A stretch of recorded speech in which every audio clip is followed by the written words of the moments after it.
யாடியா T5L மகிழ்ச்சி நிறைந்த நீண்ட பயணத்திற்கு. சிறியொரு விளம்பர இடைவெளியை தொடர்ந்து இணைந்திருக்கின்றோம். இன்றைய நாளுக்குரிய பத்திரிகைகள் பார்வையோடு இன்றும் கைவசம் 4 பத்திரிகைகள் இருக்கின்றன.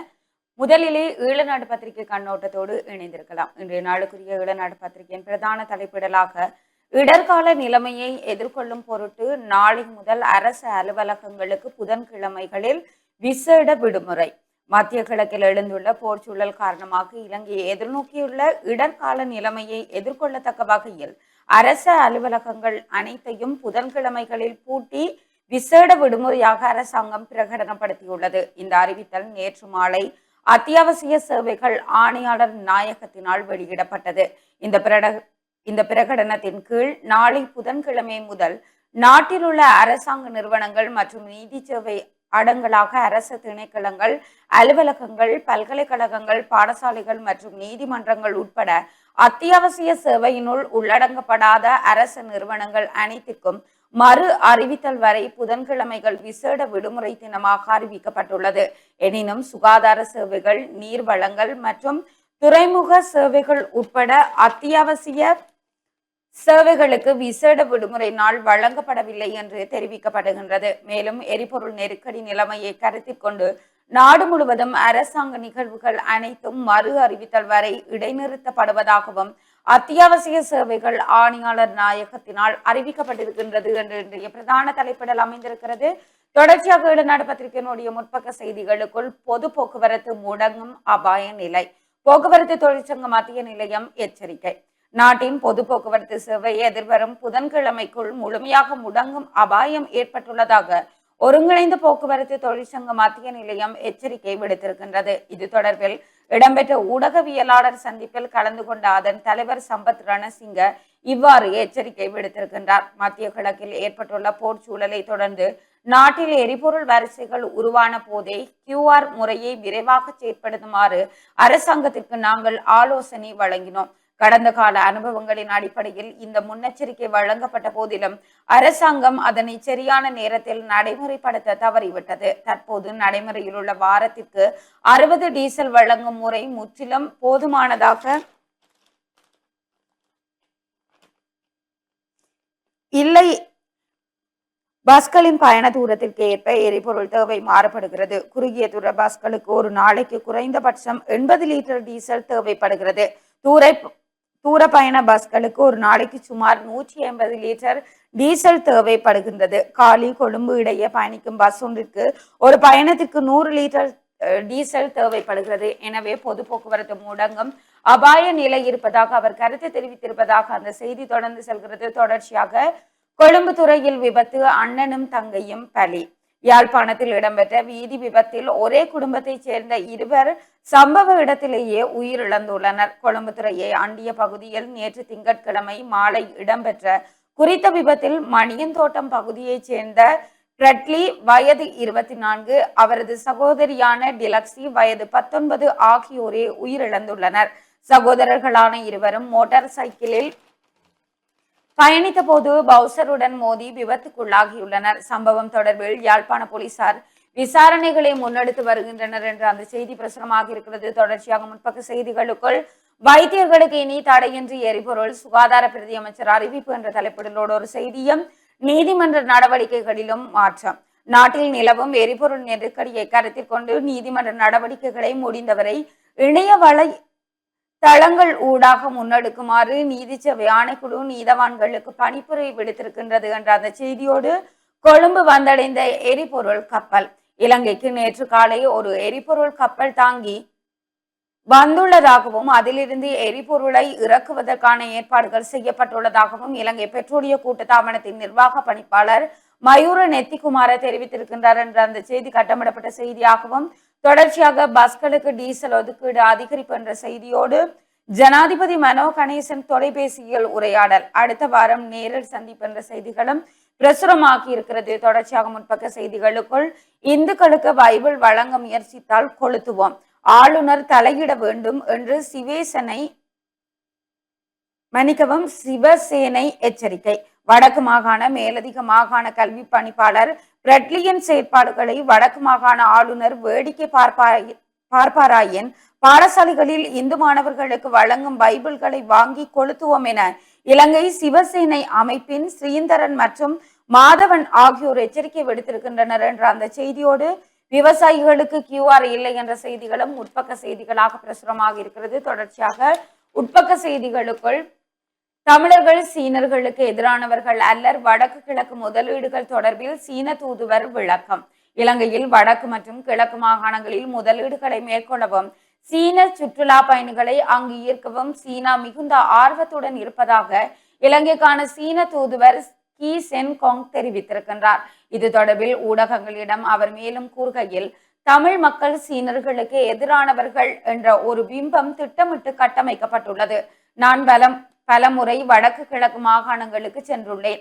அங்கு வாழும் மக்கள் மிகவும் அன்பானவர்கள் மற்றும் விருந்தோம்பல் பண்பு மிக்கவர்கள் என்பதை நேரில் கண்டுகொண்டேன் என்று அந்த செய்தி தொடர்ந்து செல்வதனை காணக்கூடியதாக இருக்கிறது. தொடர்ச்சியாக நல்ல கண்ணுவுக்கு உணர்வு பூர்வ அஞ்சலி என்ற தலைப்பிடலோடு ஒரு புகைப்படம் தாங்கிய செய்தியும், QR மோசடி செய்தால் சட்ட நடவடிக்கை நிச்சயம். நாடு முழுவதும் QR குறியீடு முறையிலான எரிபொருள் விநியோக முறையை பொதுமக்கள் பயன்படுத்தும் போது சட்டம் ஒழுங்கை நிலைநாட்டுமாறு அனைத்து போலீஸ் நிலைய பொறுப்பதிகாரிகளுக்கும் அறிவுறுத்தல்கள் வழங்கப்பட்டுள்ளதாக போலீஸ் ஊடக பேச்சாளர் உதவி போலீஸ் அத்தியட்சகர் FU உட்லர் தெரிவித்திருக்கின்றார். அவர் மேலும் தெரிவிக்கையில், QR குறியீடு முறையை தவறாக பயன்படுத்துபவர்கள், அதில் மோசடி செய்பவர்கள் அல்லது அதன் நடைமுறைப்படுத்தலுக்கு இடையூறு விளைவிப்பவர்களுக்கு எதிராக போலீசார் கடும் சட்ட நடவடிக்கை எடுப்பார்கள் எனவும் தெரிவித்திருக்கின்றார் என்ற அந்த செய்தியோடு வாகன இறக்குமதிக்காக செலவிடப்படும் அந்நிய செலவாணி குறித்து அவதானம், அரசிடம் வலியுறுத்துகிறார் அலி சப்ரி என்ற தலைப்பிடலோடு ஒரு செய்தியும், கோழி இறைச்சி விலை உயர்வு. கோழி இறைச்சியின் விலை மீண்டும் உயர்ந்துள்ளது. கோழி வியாபாரிகள் சங்க தலைவர் MIM இக்பால் இது தொடர்பில் கூறுகையில், சந்தையில் நேற்று கோழி இறைச்சி 1 கிலோ ரூபாய் 1400 ஆக உயர்ந்துள்ளதாக குறிப்பிட்டிருக்கின்றார் என்ற அந்த செய்தி ஒரு கட்டமிடப்பட்ட செய்தியாக பிரசுரமாக இருக்கிறது. தொடர்ச்சியாக இன்றைய நாளுக்குரிய இளநாடு பத்திரிகை ஆசிரியர் தலையங்கமாக மனநிலை குழம்பியவர் ஜனாதிபதியாக வந்தால் என்ற தலைப்பிடலோடு பத்திரிகை ஆசிரியர் தலையங்கம் இடம்பெற்றிருக்கிறது. தொடர்ச்சியாக செய்திகளுக்குள் பாடசாலை செயற்பாடுகளை நிறுத்த எந்த முடிவும் எடுக்கப்படவில்லை, கல்வி அமைச்சு தெரிவிப்பு. QR குறியீட்டு முறை மீண்டும் நடைமுறைப்படுத்தப்பட்டதை தொடர்ந்து ஏற்பட்டுள்ள எரிபொருள் வரிசைகள் காரணமாக பாடசாலை நடவடிக்கைகளை நிறுத்தவோ அல்லது தொலைதூர கற்றல் முறைகளை அறிமுகப்படுத்தவோ இதுவரை எந்த முடிவும் எடுக்கப்படவில்லை என்று கல்வி அமைச்சு தெரிவித்திருக்கின்றது என்ற அந்த செய்தியோடு துபாய், குவைத், சவுதி மீது ஈரான் ஏவுகணை தாக்குதல் என்ற செய்திகளும் பிரசுரமாக இருக்கிறது. தொடர்ச்சியாக செய்திகளுக்குள் எரிபொருள் விநியோகம் குறித்து யாழில் விசேட கலந்துரையாடல் என்ற தலைப்பிடலோடு ஒரு செய்தியும், நிதி மோசடி தடுப்பு சட்டத்தின் கீழ் மன்னாரை சேர்ந்த பெண் ஒருவர் கைது என்ற செய்திகளும் பிரசுரமாக இருக்கிறது. தொடர்ச்சியாக செய்திகளுக்குள் தேவேந்திர முனை கடற்பரப்பு படகில் 300 கோடி ரூபாய் பெறுமதியான போதைப் பொருள் கைப்பற்றல் என்ற தலைப்பிடலோடு ஒரு புகைப்படம் தாங்கிய செய்தியும் பிரசுரமாக இருப்பதனை காணக்கூடியதாக இருக்கிறது. தொடர்ச்சியாக மலையக ரயில் பாதைகளை புனரமைக்கும் பணி தீவிரம். மலையக ரயில் மார்க்கத்தில் கண்டி முதல் பதுளை வரையிலான தண்டவாளங்களை புனரமைக்கும் பணிகள் ஊழியர்களினால் மிக வேகமாக முன்னெடுக்கப்பட்டு வருகின்றன. கடந்த டிசம்பர் மாதம் 27ஆம் தேதி ஏற்பட்ட இயற்கை அனர்த்தம் காரணமாக மலையக ரயில் மார்க்கத்தின் பல இடங்களில் மண் சரிவு மற்றும் தண்டவாளங்கள் தாளிறக்கம் போன்ற பாதிப்புகள் ஏற்பட்டன. இதனால் கடந்த சில மாதங்களாக இப்பகுதியிலான ரயில் போக்குவரத்து பெரும் பாதிக்கப்பட்டிருக்கின்றது என்ற அந்த செய்தியோடு சர்வதேச நீதி பொறிமுறை ஊடாக எங்களுக்குரிய தீர்வை தாருங்கள் என்ற தலைப்பிடலோடு ஒரு செய்தியும் இடம்பெற்றிருக்கிறது. தொடர்ச்சியாக இன்றைய நாளுக்குரிய இளநாடு பத்திரிகையினுடைய இறுதி பக்க செய்திகளுக்குள் மத்திய கிழக்கில் பதற்ற நிலையை உடனடியாக குறைக்க வேண்டும், இலங்கை அரசு அழைப்பு. மத்திய கிழக்கு மற்றும் மேற்கு ஆசியாவில் அதிகரித்து வரும் பதற்ற நிலையை உடனடியாக குறைக்க வேண்டும் என இலங்கை அரசு அழைப்பு விடுத்திருக்கின்றது. அந்த பகுதியில் நிலைமை வேகமாக மோசடைந்து வருவதால் இலங்கை ஆழ்ந்த கவலை வெளியிட்டிருக்கின்றது என்ற அந்த செய்தியோடு குமார ஜெயக்குடிக்கு எதிரான பிரேரணை நாளை கையளிப்பு என்ற செய்திகளும் பிரசுரமாக இருக்கிறது. தொடர்ச்சியாக எரிபொருள் QR நடைமுறையை கால வரையறையின்றி நீடிக்க முடிவு என்ற செய்திகளும் இன்றைய நாளுக்குரிய இளநாடு பத்திரிகையினுடைய இறுதிப்பக்க செய்திகளாக பிரசுரமாகி இருக்கின்றன. இவைதான் நேர்களே இன்றைய நாளுக்குரிய ஈழநாடு பத்திரிகையினுடைய முக்கிய செய்திகளாக இருக்கிறது. தொடர்ச்சியாக நாங்கள் யாழ் பிராந்தியத்திலிருந்து கிடைத்திருக்கக்கூடிய வலம்புரி பத்திரிகையினுடைய கண்ணோட்டத்தோடு இணைந்திருக்கலாம். வலம்புரி நாளிதழுடைய பிரதான தலைப்பு செய்தியாக எரிபொருள் நெருக்கடி, ஒவ்வொரு புதன்கிழமையும் அரச விடுமுறையாக பிரகடனம், சுகாதாரம், நீர்வளங்கள், அத்தியாவசிய சேவைகள் விடுமுறைக்கு உட்படாது. பாடசாலைகள், பல்கலைக்கழகங்கள், நீதிமன்றங்களுக்கு விடுமுறை. தொடர்ச்சியாக அந்த செய்தியை பார்க்கையில், நாட்டில் நிலவும் எரிபொருள் நிலைமையை கருத்தில் கொண்டு மார்ச் 18, 2026 முதல் வாரத்தின் ஒவ்வொரு புதன்கிழமையும் அரசு ஊழியர்களுக்கு விடுமுறை நாளாக அறிவிக்க அரசாங்கம் முடிவு செய்திருக்கிறது. நாட்டில் தொடரும் எரிபொருள் நெருக்கடிகளை கருத்தில் கொண்டு இந்த தீர்மானம் எடுக்கப்பட்டுள்ளதாக அத்தியாவசிய சேவைகள் ஆணையாளர் நாயகம் தெரிவித்திருக்கிறார். எனினும் சுகாதாரம், துறைமுகங்கள், நீர்வளங்கள் மற்றும் சுங்கம் உள்ளிட்ட அத்தியாவசிய சேவைகளுக்கும் இந்த விடுமுறை நடைமுறையாக்கப்படாது என்றும் அவர் தெரியப்படுத்தியிருக்கிறார். மேலும் அரசு பாடசாலைகள், பல்கலைக்கழகங்கள் மற்றும் நீதிமன்றங்களுக்கு புதன்கிழமை விடுமுறை நாளாக அறிவிக்கப்படுவதாகவும் தெரிவித்திருக்கிறார். அதேவேளை தனியார் நிறுவனங்களும் இந்த நடவடிக்கையை பின்பற்றுமாறு கேட்டுக்கொள்ளப்பட்டிருக்கிறது என்று அந்த செய்தியை காணப்படுகிறது. ஏனைய முற்பக்க செய்திகளுக்குள், இராணுவம் வசம் இருந்த 7 ஏக்கர் காணி கிளிநொச்சியில் விடுவிப்பு. கிளிநொச்சியில் இராணுவத்தினர் வசம் இருந்த 7 ஏக்கர் காணி விடுவிக்கப்பட்டிருக்கிறது. கிளிநொச்சி பிரதி மாகாண விவசாய திணைக்களத்தின் மாவட்ட பயிற்சி நிலையத்துக்கு சொந்தமான 7 ஏக்கர் காணி இராணுவத்தினர் வசம் இருந்து விடுவிக்கப்பட்டு மாவட்ட பிரதி மாகாண விவசாய பணிப்பாளரிடம் கையளிக்கப்பட்டிருக்கிறது. குறித்த விடயம் தொடர்பாக மாவட்ட அரசாங்க அதிபர் கருத்து தெரிவிக்கையில், மாவட்டத்தில் பொதுமக்கள் மற்றும் அரசு திணைக்களங்களின் காணிகள் விடுவிக்கும் நடவடிக்கை தொடர்ச்சியாக முன்னெடுக்கப்பட்டு வருவதாகவும் அவர் தெரிவித்திருக்கிறார். என்ற செய்தியும் கட்டமிடப்பட்ட செய்திகளாக, கோப்பாய் போலீஸ் நிலைய வளாகத்தில் தீ விபத்து என்ற ஒரு செய்தியும், வெடிபொருட்களுடன் புதுக்குடியிருப்பில் சந்தேக நபர் கைது என்ற செய்தியும் காணப்படுகிறது.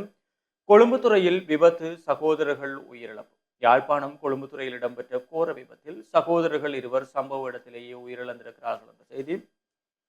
கொக்கு தொடுவாயில் அமைக்கப்படும் உப்பள திட்டத்துக்கு எதிராக போராட்டம். முல்லைத்தீவு மாவட்டத்தின் கொக்கு தொடுவாய் பகுதியில் அமைக்கப்பட்டு வரும் உப்பளத்துக்கு எதிர்ப்பு தெரிவித்தும் அந்த பகுதி மீனவர்களும் விவசாயிகளும் இணைந்து போராட்டத்தில் ஈடுபட்டிருக்கிறார்கள் என்ற புகைப்படம் தாங்கிய செய்தியும், எங்களுக்கு எதிரான நாடுகள் கோர்முஸ் நீரிணையை பயன்படுத்த முடியாது, ஈரான் எச்சரிக்கை.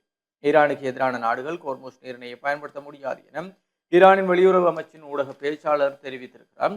அமெரிக்காவும் இஸ்ரேலும் பிராந்தியத்தில் ஸ்திரமற்ற தன்மையை ஏற்படுத்தியுள்ளதால் தற்போது இந்த கடல் வழியாக போக்குவரத்து விசேட நிபந்தனைகளின் கீழ் இடம்பெற்று வருவதாகவும் தெரிவித்தார். இதேவேளை ஹோர்முஸ் நீரிணையின் கட்டுப்பாடு ஈரானிய ஆயுதப்படைகளின் வசம் இருப்பதாகவும் தனது தேசிய பாதுகாப்பிற்காக தேவையான எந்த ஒரு நடவடிக்கையும் எடுப்பதற்கு ஒரு கடற்கரை நாடு என்ற ரீதியில் ஈரானுக்கு உரிமை உண்டு எனவும் அவர் கூறியிருக்கிறார். வரலாற்று ரீதியாக இந்த கடல் பாதையின் பாதுகாவலராக ஈரான் இருந்து வந்த போதிலும் தற்போது ஏற்பட்டுள்ள பாதுகாப்பற்ற நிலைமைக்கு அமெரிக்காவும் இஸ்ரேலுமே பொறுப்பேற்க வேண்டும் என அவர் குற்றம் சுமத்தியிருக்கிறார். உலகின் எண்ணெய் போக்குவரத்தின் மிக முக்கியமான இந்த கடல் பாதையை தங்களுக்கு எதிராக தாக்குதல் நடாத்தும் நாடுகள் பயன்படுத்துவதற்கு இடமளிக்கப் போவதில்லை என ஈரான் கடுமையாக தெரிவித்திருக்கிறார்கள் என்று அந்த செய்தியும் காணப்படுகிறது. வவுனியாவில் 15 வயது சிறுமி பாலியல் வல்லுறவு, குற்றவாளிக்கு 15 வருட கடூழிய சிறை என்ற செய்திகளும் காணப்படுகிறது. தொடர்ச்சியாக எச்சரிக்கை, QR குறியீட்டில் மோசடி. போலி எரிபொருள் QR குறியீடு மற்றும் போலி இணைய முகவரிகள் இணையத்தில் பரவுவது குறித்தும் பொதுமக்கள் எச்சரிக்கையாக இருக்குமாறு இலங்கை கணனி அவசரகால பதிலளிப்பு மன்றம் எச்சரித்திருக்கிறது. தேசிய எரிபொருள் அங்கீகார முறைமைக்கான அணுகலை வழங்குவதாக கூறி மோசடியாக உருவாக்கப்பட்ட போலி வலைத்தள முகவரி தற்போது சமூக ஊடக வலைத்தளங்கள் மற்றும் இணைய செய்தி சேவைகளில் பரவி வருவதாக அந்த அமைப்பு தெரிவித்திருக்கிறது. இந்த மோசடி பயனர்களை தவறாக வழிநடத்தவும் தனிப்பட்ட அல்லது நிதி தகவல்களை பெறவும் முயற்சிக்கும் இணைய மோசடியின் ஒரு பகுதியாக அடையாளம் காணப்பட்டிருக்கிறது.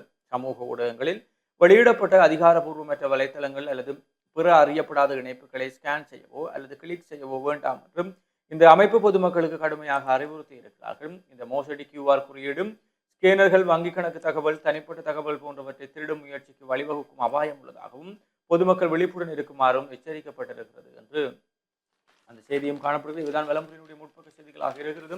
தொடர்ச்சியாக உட்பக்க செய்திகளுக்குள், உலகளாவிய சூழ்நிலையை புரிந்து கொண்டு செயற்படுங்கள், அமைச்சர் நலிந்த கோரிக்கை. எரிபொருள் விநியோகத்தை தடுக்கும் வகையில் பிரச்சாரம் செய்வோருக்கு எதிராக கடும் நடவடிக்கை எடுக்கப்படும் என சுகாதார மற்றும் ஊடகத்துறை அமைச்சர் நலிந்த ஜெயதிச தெரிவித்திருக்கிறார் என்ற செய்தி.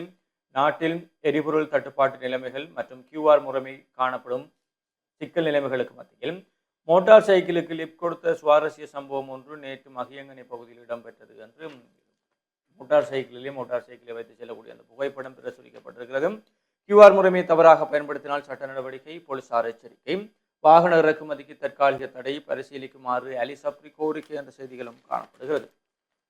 வலம்புரி நாளிதழுடைய இன்றைய விளையாட்டு செய்திகளுக்குள், வடமராட்சி கல்வி வலய பாடசாலைகளுக்கு இடையிலான வாலிபால் போட்டிகள், உடுப்பிட்டி பாடசாலைகள் ஆதிக்கம் என்ற புகைப்படம் தாங்கிய செய்தியும், முதலாவது T20 தொடர் நியூசிலாந்தை வீழ்த்தி தென்னாப்பிரிக்கா அபாரம். அதேபோல பதற்றத்துக்கு மத்தியிலும் உலகக்கிண்ண கனவும் மெக்சிகோ பறக்கிறது ஈராக் நாடு என்ற செய்திகள் விளையாட்டு செய்திகளாக இருக்கிறது. உள்நாட்டு செய்திகளுக்குள் 10 நாட்களுக்குள் பெருமளவு எரிபொருள் விநியோகம் இலங்கை பெட்ரோலிய கூட்டுத்தாபனம் தகவல்.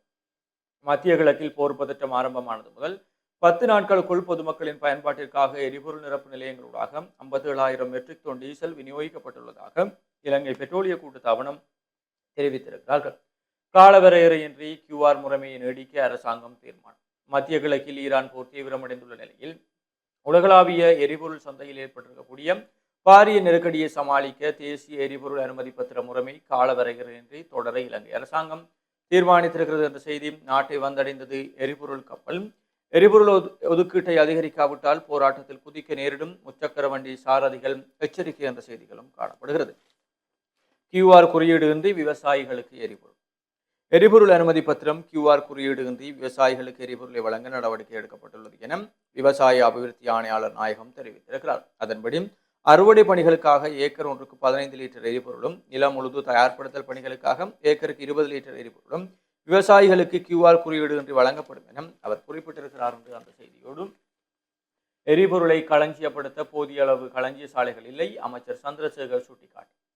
கடந்த கால ஆட்சியாளர்கள் நாட்டை நாசமாக்கியமையால் எரிபொருள் களஞ்சிய வசதிகள் கூட நாட்டில் இல்லை. இதனால் இருக்கிற எரிபொருளை சிக்கனமாக பயன்படுத்தவே QR மீண்டும் நடைமுறைக்கு வந்துள்ளது என கடத்தொழில் அமைச்சர் ராமலிங்கம் சந்திரசேகர் தெரிவித்திருக்கிறார் என்ற செய்தியும் சித்திரை புத்தாண்டு சுபநேரங்கள் என்று வெளியீடு என்ற ஒரு கட்டப்படப்பட்ட செய்தியும் இயல்பு வாழ்க்கை முடங்கும் அபாயம் ஐக்கிய மக்கள் சக்தி எச்சரிக்கை என்ற செய்திகளும் காணப்படுகிறது. தொடர்ச்சியாக வெளிநாட்டு செய்திகளுக்குள் நேட்டோவின் இராணுவ கூட்டமைப்பிற்கு மிக மோசமான எதிர்காலம் காத்திருக்கிறது. ட்ரம்ப் அதிரடி.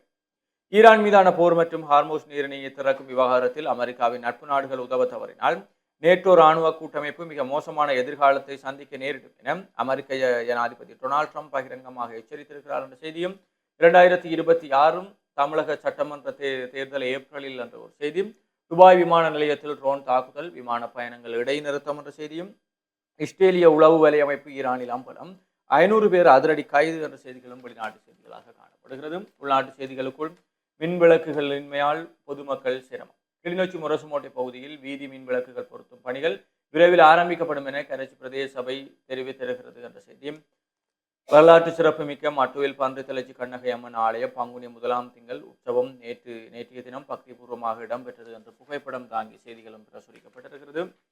வலம்புரியினுடைய ஆசிரியர் தலையங்கமாக தெரியாதென்றால் தெரியாதென்று என்ற தலைப்பிலே ஆசிரியர் தலையங்கம். அதே போல ஈஸ்டர் தாக்குதல் சூத்திரதாரியை மார்ச் 31 அம்பலப்படுத்துவேன் உதய கம்மன் பில தெரிவிப்பு. ஈஸ்டர் பயங்கரவாத தாக்குதலின் பின்னணியில் உள்ள உண்மையான பிரதான சூத்திரதாரி யார் என்பது குறித்த இரகசியத்தை எதிர்வரும் மார்ச் மாதம் 31ஆம் தேதியை நாட்டுக்கு வெளிப்படுத்த போவதாக பிவிதுருகல உரிமையவின் தலைவர் சட்டத்தரணியுமான உதயகம்மன் பில தெரிவித்திருக்கிறார். செய்தியும் வெள்ளவத்தையில் அடுக்குமாடியிலிருந்து தவறி விழுந்த தமிழ் இளைஞன் பலி என்ற செய்தியும் காணப்படுகிறது. திருகோணமலையில் மோட்டார் சைக்கிள் விபத்து மாணவன் உயிரிழப்பு என்ற செய்தியோடும் பணம் வசூலிப்பதை தவிர்க்குமாறு அதிபர்களுக்கு பிரதமர் பணிப்புரை. பாடசாலைகளில் நடத்தப்படுகின்ற விழாக்கள் பெற்றோர்களுக்கு எந்தவித பொருளாதார சுமையையும் ஏற்படுத்தாத வகையில் அமைய வேண்டும் எனவும் இதற்காக பெற்றோரிடம் நிதி வசூலிப்பதை தவிர்க்குமாறு பிரதமர் ஹரணி அமரசூரிய அதிபர்களுக்கு எச்சரித்திருக்கிறார் என்ற செய்தியோடு இறுதிப்பக்க செய்தியாக இணையத்தினூடாக நீதிமன்ற நடவடிக்கை. இலங்கையில் நிலவும் எரிபொருள் நெருக்கடியை கருத்தில் கொண்டும் நீதிமன்ற நடவடிக்கைகளை முடிந்தவரை இணையவழி ஊடாக முன்னெடுக்குமாறு நீதிச்சேவை ஆணைக்குழு அனைத்து நீதவான்களுக்கும் பணிப்புரை விடுத்திருக்கிறார்கள் என்ற செய்தியும் இவைதான் வலம்புரியினுடைய முதன்மை செய்திகளாக இருக்கிறது. தொடர்ச்சியாக உதயன் நாளிதழின் செய்திகளோடு இணைந்திருக்கலாம். இன்றைய நாளுக்குரிய உதயன் பத்திரிகையின் பிரதான தலைப்பிடலாக தீவிரமாகிறது நெருக்கடி, புதன்கிழமை தோறும் நாடு முழுவதும் விடுமுறை, பணியாளர்களை கட்டுப்படுத்தவும் திட்டமும், அரச நிகழ்வுகள் மறு அறிவித்தல் வரை ரத்து, தனியார் துறையினரும் பின்பற்றுகின்றவாறாக இன்றைய பிரதான தலைப்பிடல் அமைந்திருக்கிறது. தொடர்ச்சியாக அதனுடைய விரிவாக்க செய்தியினை பார்க்கையில் மத்திய கிழக்கு போர் பதற்றத்தால் நெருக்கடிகள் உச்சம் பெற்று வரும் நிலையில் ஒவ்வொரு புதன்கிழமையும் இனி அரசாங்க விடுமுறையாக இருக்கும் என அறிவிக்கப்பட்டுள்ளது. அத்துடன் பணிக்கு அழைக்கப்படும் பணியாளர்களின் எண்ணிக்கையை கட்டுப்படுத்தவும் தீர்மானிக்கப்பட்டிருக்கின்றது. அரசாங்க தகவல் திணைக்களத்தில் நேற்று இடம்பெற்ற ஊடக சந்திப்பில் அத்தியாவசிய சேவைகள் ஆணையாளர் நாயகம் பிரபாத் சந்திரகீர்த்தி தெரிவித்ததாவது, மத்திய கிழக்கில் ஏற்பட்டுள்ள போர் பதற்றம் காரணமாக நாட்டில் நெருக்கடி நிலைகள் அதிகரித்து வருகின்றன. ஆதலால் நாட்டின் இயங்கு நிலையை கருத்தில் கொண்டு இனி ஒவ்வொரு வாரமும் புதன்கிழமைகளில் அரசாங்க விடுமுறை வழங்கப்படும். மறு அறிவித்தல் வரை இந்த நடைமுறை அமுலில் இருக்கும். சுகாதாரம், நீர்வளங்கள், சுங்கம் உள்ளிட்ட அத்தியாவசிய துறைகள் இந்த விடுமுறை தினத்திற்கு உட்படாது. எனினும் பாடசாலைகள், நீதிமன்றங்கள், பல்கலைக்கழகங்கள் உள்ளிட்டவை இந்த விடுமுறை தினத்திற்குள் அடங்கும். அதே நேரம் ஏனைய 4 நாட்களில் பணிக்கு அழைக்கப்படும் பணியாளர்களின் எண்ணிக்கை தொடர்பில் தீர்மானம் எடுக்கும் அதிகாரம் சம்பந்தப்பட்ட நிறுவனங்களின் தலைவர்களுக்கு வழங்கப்பட்டுள்ளது. அரசாங்கத்தினால் ஏற்பாடு செய்யப்படும் நிகழ்வுகளை தற்காலிகமாக நிறுத்தவும் தீர்மானிக்கப்பட்டுள்ளது. அத்துடன் தனியார் துறையினரும் இந்த நடைமுறையை பின்பற்றுவதற்கு பரிந்துரைகள் முன்வைக்கப்பட்டிருக்கின்றன என்றும் அவர் கருத்து தெரிவித்திருப்பதாக இன்றைய பிரதான தலைப்பிடல் அமைந்திருக்கிறது. தொடர்ச்சியாக உதயன் பத்திரிகையினுடைய முற்பக்க செய்திகளுக்குள் நீதிமன்ற நடவடிக்கையை இணைய வழிக்கு மாற்றுக நீதி சேவை ஆணைக்குழு பணிப்புரை என்ற தலைப்பிடலோடு ஒரு செய்தியும், போதிய எரிபொருட்கள் கையிருப்பில் உள்ளன, எதிர்கால நெருக்கடிகளை கருத்தில் கொண்டே விடுமுறை வழங்கப்பட்டுள்ளது என்ற செய்தியும், நெருக்கடியை கையாள 4 விசேட குழுக்கள் அமைத்தார் ஜனாதிபதி அனுர என்ற தலைப்பிடலோடு இன்னொரு செய்தியும் கட்டமிடப்பட்ட செய்திகளாக பிரசுரமாக இருக்கிறது. தொடர்ச்சியாக செய்திகளுக்குள் கோப்பாய் போலீஸ் நிலையத்தில் தீ, சான்று பொருட்கள் அழிவு. கோப்பாய் போலீஸ் நிலைய வளாகத்தில் நேற்று ஏற்பட்ட தீ விபத்து காரணமாக சான்று பொருட்கள் எரிந்து அழிந்துள்ளன என்று தெரிய வருகின்றது.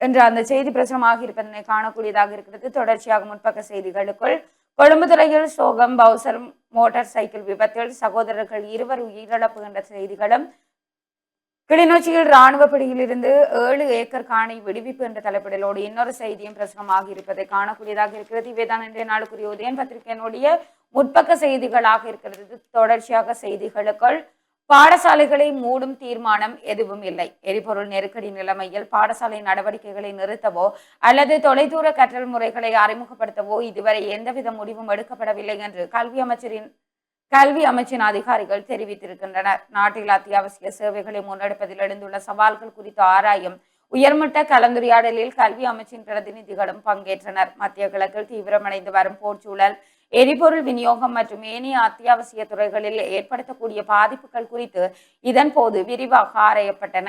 இக்கட்டான சூழ்நிலையிலும் பொது சேவைகளை தடையின்றி முன்னெடுப்பதை உறுதி செய்வது குறித்து கூட்டத்தில் முக்கியமான கவனம் செலுத்தப்பட்டது. எனினும் பாடசாலைகளை மூடுவது தொடர்பாக இதுவரை எவ்வித தீர்மானமும் எடுக்கப்படவில்லை. கல்வி நடவடிக்கைகள் வழமை போன்று தொடரும் என்று கல்வி அமைச்சின் அதிகாரிகள் தெரிவித்திருக்கின்றனர் என்று அந்த செய்தி பிரசுரமாக இருக்கிறது. தொடர்ச்சியாக எரிபொருள் QR போலி இணையதளம், பொதுமக்களுக்கு எச்சரிக்கை.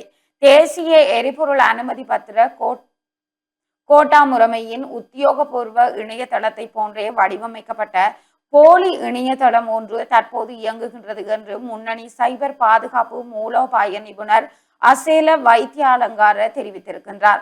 இது தொடர்பில் தனது எக்ஸ் தளத்தில் பதிவிட்டுள்ள வைத்தியாலங்கார, உத்தியோகபூர்வ தளம் போன்றே தோற்றமளிக்கும் இந்த தளத்தில் உங்களது எந்த ஒரு தனிப்பட்ட விவரங்களையும் உள்ளிட வேண்டாம் என வலியுறுத்தியுள்ளார். எந்த ஒரு இணையதள முகவரிகளிலோ அல்லது குறுஞ்செய்திகள் மூலமோ வரும் இணைப்புகளிலோ உங்களது வாகன இலக்கம், தொலைபேசி இலக்கம் அல்லது தேசிய அடையாள அட்டை விவரங்களை வழங்க வேண்டாம். நாட்டில் மீண்டும் எரிபொருள் ஒதுக்கீட்டு முறைமை அறிமுகப்படுத்தப்பட்டுள்ளதை சாதகமாக பயன்படுத்தி அத்தியாவசிய சேவைகளை பெறுவதற்காக காத்திருக்கும் பொதுமக்களை இலக்கு வைத்து இத்தகைய இணைய வழி மோசடிகள் அதிகரித்துள்ளன என்று அதிகாரிகள் தெரிவித்திருக்கின்றனர் என்ற அந்த செய்தி ஒரு கட்டமிடப்பட்ட செய்தியாக பிரசுரமாகி இருக்கிறது. தொடர்ச்சியாக செய்திகளுக்குள் ஆம்புலன்ஸுக்கு விசேட முன்னுரிமை. QR குறியீடு அடிப்படையிலான எரிபொருள் விநியோக முறைமையின் கீழ் அனைத்து நோயாளர் காவு வண்டிகளுக்கும் விசேட முன்னுரிமை அடிப்படையில் எரிபொருள் வழங்கப்படும் என இலங்கை பெட்ரோலிய கூட்டுத்தாபனம் அறிவித்திருக்கின்றது என்ற அந்த செய்தியோடு சுற்றுலாத்துறை வருமானம் வீழ்ச்சி. இலங்கையின் சுற்றுலாத்துறை வருமானம் கடந்த வருடத்தின் ஒப்பிடுகையில் இந்த வருடம் ஆரம்பத்திலேயே 4.9% வீழ்ச்சி அடைந்துள்ளது என்று இலங்கை மத்திய வங்கி தெரிவித்திருக்கின்றது. கடந்த 8 மாதங்களில் வருமான வீழ்ச்சி பதிவாகியுள்ள 6வது சந்தர்ப்பம் இதுவாகும். பிப்ரவரி மாதத்தில் இலங்கைக்கு 2,79,328 சுற்றுலா பயணிகள் வந்துள்ளனர் என்று அந்த செய்தி தொடர்ந்து செல்வதனை காணக்கூடியதாக இருக்கிறது. தொடர்ச்சியாக இன்றைய நாளுக்குரிய உதயன் பத்திரிகையினுடைய பத்திரிகை ஆசிரியர் தலையங்கமாக வீட்டில் இருந்து பணி நெருக்கடிக்கான மருந்தா நிர்வாக சறுக்கலா என்ற தலைப்புடலோடு பத்திரிகை ஆசிரியர் தலையங்கம் இடம்பெற்றிருக்கிறது. தொடர்ச்சியாக செய்திகளுக்குள் நாட்டை வந்தடைந்தது எரிபொருள் கப்பல்.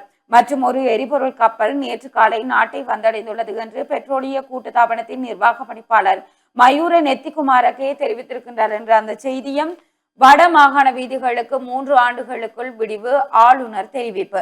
வடக்கு மாகாணத்தில் உள்ள வீதிகள் அனைத்தும் எதிர்வரும் 3 ஆண்டுகளுக்குள் புனரமைக்கப்படும் என்று வடக்கு மாகாண ஆளுநர் நாகலிங்கம் வேதநாயகன் தெரிவித்திருக்கின்றார் என்ற அந்த செய்தி பிரசுரமாக இருக்கிறது. தொடர்ச்சியாக செய்திகளுக்குள் தமிழ் கட்சிகள் பிளவுபட்டதால் தேசிய மக்கள் சக்தி ஊடுருவல், அரசியல் ஆய்வாளர்கள் சுட்டிக்காட்டுகின்ற தலைப்பீடுகளோடு ஒரு செய்தியும், QR குறியீடு இல்லாமல் விவசாயிகளுக்கு எரிபொருள் என்ற செய்திகளும் பிரசுரமாக இருப்பதனை காணக்கூடியதாக இருக்கிறது. தொடர்ச்சியாக உதயன் பத்திரிகையினுடைய இறுதி பக்க செய்திகளுக்குள் சிகை அலங்கார நிலையங்களில் சுகாதாரம் பேணுவது கட்டாயம், மருத்துவ அதிகாரி வலியுறுத்து. சிகை அலங்கார தொழிலில் ஈடுபடுவோர் தங்களது நிலையங்களில் சுகாதார நடைமுறைகளை இறுக்கமாக பின்பற்ற வேண்டும். இல்லையெனில் வாடிக்கையாளர்களுக்கு மட்டுமல்ல சமூகத்திலும் தொற்று நோய் பரவும் அபாயம் ஏற்படும் என்று மன்னார் சுகாதார மருத்துவ அதிகாரி தெரிவித்திருக்கின்றார் என்ற செய்திகளும் இன்றைய நாடுக்குரிய உதயன் பத்திரிகையினுடைய முக்கிய செய்திகளாக பிரசுரமாக இருக்கின்றன. தொடர்ச்சியாக நாங்கள் யாழ் பிராந்தியத்திலிருந்து கிடைத்திருக்கக்கூடிய தினக்குரல் பத்திரிகை கண்ணோட்டத்தோடு இணைந்திருக்கலாம். தினக்குரல் நாளினுடைய பிரதான தலைப்பு செய்தியாக எரிபொருள் நெருக்கடியால் அரசு ஊழியர்களுக்கு வாரத்தின் ஒவ்வொரு புதன்கிழமையும் விடுமுறை, சுகாதாரம் நீர்வளங்கள் சுங்கத்துறையினருக்கு வேலை, பாடசாலைகள் பல்கலைக்கழகங்கள் நீதிமன்றங்களுக்கு பூட்டும், அரசு நிகழ்வுகள் அனைத்தும் ரத்து செய்ய தீர்மானம் அறிவித்தார் அத்தியாவசிய சேவைகள் ஆணையாளர் என்ற செய்தி பிரதான செய்தியாக பிரசுரிக்கப்பட்டிருக்கிறது. ஏனைய முற்பக்க செய்திகளுக்குள் எரிபொருள் மட்டுப்பாட்டால் வைத்தியசாலைகள் ஸ்தம்பிக்கும் எச்சரிக்கும் அரச வைத்திய அதிகாரிகள் சங்கம் என்ற செய்தியோடும், எரிபொருள் தட்டுப்பாட்டின் எதிரொலி தனியார் பஸ் சேவை 50% குறையும் அபாயம் காணப்படுகிறது என்ற ஒரு செய்தியும் காணப்படுகிறது. வந்தது மற்றும் ஒரு எரிபொருள் கப்பல் என்று கட்டமிடப்பட்ட செய்தியும், உந்துருளி பவுசர் மோதி கொழும்புத்துறையில் விபத்து, 2 சம்பவ இடத்திலேயே உயிரிழப்பு என்ற செய்தியும், அனுரவை சந்திக்கிறார் மனோகணேசன் என்ற செய்தியும், புதுக்குடியிருப்பில் C4 வெடிமருந்துடன் 2 பேர் கைது என்ற செய்தியும் காணப்படுகிறது. தொடர்ச்சியாக உப்பளத்துக்கு எதிராக கவனஈர்ப்பு போராட்டம், கொக்கு தொடுவாயில் களமிறங்கிய மக்கள் என்ற புகைப்படம் தாங்கிய செய்தியும், விலையேற்ற சுமையை மக்கள் மீது திணிக்காமல் எரிபொருள் மீதான வரியை அரசு குறைக்க வேண்டும் என்ற செய்திகளும் தினக்குரலுடைய முன்பக்க செய்திகளாக காணப்படுகிறது. உட்பக்க செய்திகளுக்குள் 25 நிலக்கரி கப்பல்கள் வராவிட்டால் மின்வெட்டுடன் மின் கட்டணமும் உயரும். ஏப்ரல் 22க்கு முன்னர் 25 நிலக்கரி கப்பல்கள் நாட்டை வந்தடையாவிட்டால் மின் கட்டணம் அதிகரிக்கப்படும். அதேவேளை மின்வெட்டையும் தவிர்க்க முடியாது என ஐக்கிய மக்கள் சக்தியின் பாராளுமன்ற உறுப்பினர் SM மரிக்கார் எச்சரிக்கை விடுத்திருக்கிறார் என்ற அந்த செய்தியோடும், மீண்டும் பொருளாதார நெருக்கடி ஏற்படும் எச்சரிக்கிறார் நாமல் ராயபக்ச. மத்திய கிழக்கில் தீவிரமடைந்து வரும் போர் சூழல் காரணமாக இலங்கை மீண்டும் ஒரு பாரிய பொருளாதார மற்றும் எரிசக்தி நெருக்கடியை சந்திக்க நேரிடும் என நாமல் ராயபக்ச எச்சரித்திருக்கிறார் என்ற செய்தியோடும், நீதிமன்ற நடவடிக்கைகளில் மாற்றம் வெளியானது புதிய சுற்று நிரூபம் என்ற செய்தியும், உயிர்த்த ஞாயிறு தாக்குதல் பிரதான சூத்திரதாரியை கண்டுபிடித்தால் கம்மன் பிளர் என்ற செய்தியும் காணப்படுகிறது. பண சுத்திகரிப்பு செய்த மன்னார் பெண் கைது, போதைப்பொருள் கடத்தல்காரரின் 360 பவுன் நகைகள் விற்பனை. தென்னிந்தியாவில் இருந்து நாட்டுக்கு போதைப் பொருள் கடத்தலில் ஈடுபட்ட நபர் ஒருவரால் போதைப் பொருள் கடத்தலில் இருந்து பெறப்பட்ட பணத்தின் மூலம் கொள்வனவு செய்யப்பட்ட 360 பவுன் தங்க நகைகளை அடகு நிலையங்களில் அடகு வைத்து பின்னர் அவற்றை விற்பனை செய்த பெண் ஒருவர் குற்றவெறும்படி விசாரணை பிரிவினரால் கைது செய்யப்பட்டிருக்கிறார் என்ற செய்தியும் காணப்படுகிறது. பொதுமக்கள் சிக்கனமாக எரிபொருளை பயன்படுத்தினால் QR அவசியப்படாது, பிரதி அமைச்சர் சதுரங்க அபேசிங்க தெரிவிப்பு. பொதுமக்கள் சிக்கனமாக எரிபொருளை பயன்படுத்துவார்களாயின் QR முறைமை அவசியப்படாதென தெரிவித்த தொழில் மற்றும் தொழில் முயற்சி அபிவிருத்தி பிரதி அமைச்சர் சதுரங்க அபேசிங்கம், இந்த சிக்கல் இலங்கைக்கு மாத்திரமல்லாமல் உலகம் முழுவதும் பாதிப்பை ஏற்படுத்திய ஒரு பிரச்சனை என்றும் அவர் குறிப்பிட்டிருக்கிறார் என்ற செய்தியோடும், வளமான கிராம திட்டத்தில் மீள கட்டியெழுப்பப்பட உள்ள ராஜ கிராமம் என்ற புகைப்படம் தாங்கிய செய்தியும் காணப்படுகிறது. சண்டில்பாய் பிரதேச மாற்றுத்திறனாளிகளுக்கான தடகள விளையாட்டுப் போட்டி கடந்த வியாழக்கிழமை பண்டத்திருப்பு இந்து கல்லூரி மண்டபத்தில் பிரதேச செயலர் பிரபாகரமூர்த்தி தலைமையில் இடம்பெற்றது என்று தொடர்பான புகைப்படங்களும் பிரசுரிக்கப்பட்டிருக்கிறது. தொடர்ச்சியாக உள்ளூர் உற்பத்திகளை புலம்பெயர் தமிழர்கள் வாழும் நாடுகளுக்கு ஏற்றுமதி செய்ய நடவடிக்கை முன்னெடுப்பு, வடக்கு மாகாண ஆளுநர் வேதநாயகன் தெரிவிப்பு. சிறு மற்றும் நடுத்தர தொழில் முயற்சியாளர்கள் எதிர்நோக்கும் சந்தைப்படுத்தல் சவால்களுக்கு தீர்வு காணும் வகையில் உள்ளூர் உற்பத்திகளை யாழ்ப்பாணத்திலிருந்து நேரடியாக புலம்பெயர் தமிழர்கள் வாழும் நாடுகளுக்கு ஏற்றுமதி செய்வதற்கான ஒழுங்குகளையும் இலங்கை சுங்க திணைக்களத்துடன் இணைந்தும் முன்னெடுத்து வருவதாக வடக்கு மாகாண ஆளுநர் வேதநாயகன் தெரிவித்திருக்கிறார் என்ற செய்தியும் காணப்படுகிறது. வெளிநாட்டு செய்திகளுக்குள் ஹோர்முஸ் நீரிணை விடயத்தில் ஈரான் தொடர்ந்து விடாப்பிடி, சீனாவிடம் உதவி கூறுகிறார் ட்ரம்ப் என்ற செய்தியோடும், தினக்குரலுடைய இன்றைய ஆசிரியர் தலையங்கமாக பகட்டு அரசியல் என்ற தலைப்பில் ஆசிரியர் தலையங்கம். அதேபோல ரவிகரனின் தொடர் அழுத்தத்தால் உப்பளம் அமைக்கும் பணிகளை நிறுத்த மாவட்ட செயலர் பணிப்பு, நில உரிமையை உறுதி செய்ய தீர்மானம். முல்லைத்தீவு கொக்கு தொடுவாய் குஞ்சுக்கால் வழியில் உப்பளம் அமைக்கப்படும் இடத்தின் நில உரிமை துறவில் ஆராயும் வரை குறித்த உப்பளம் அமைக்கும் பணிகளை உடன் நிறுத்துமாறும் முல்லைத்தீவு மாவட்ட செயலாளர் உமா மகேஸ்வரன் மகாபலி அதிகார சபையின் பணிப்பாளர் நாயகத்துக்கு எழுத்து மூல அறிவித்தலை வழங்கியிருக்கிறார். செய்தியும் இறுதிப்பக்க விளையாட்டு செய்தியாக சஞ்சு சாம்சன் எங்கேயப்பா கில்லின் செயலால் சர்ச்சை என்ற செய்தியும் பாகிஸ்தான் அணியுடனான ஒரு நாள் தொடரை கைப்பற்றியது பங்களாதேஷ் என்ற செய்திகளும் காணப்படுகிறது. இவைதான் தினக்குரல் நாளிதழுடைய முதன்மை செய்திகளாகவும் இன்றைக்கு புலந்திருக்கக்கூடிய ஏனைய நாளிதழ்களுடைய முக்கிய செய்திகளாகவும் இருக்கிறது. தொடர்ந்து மனிதர்கள் நேர்களே சிறிய ஒரு விளம்பர இடைவெளிக்கு பிறகு மீண்டும் சந்திப்போம்.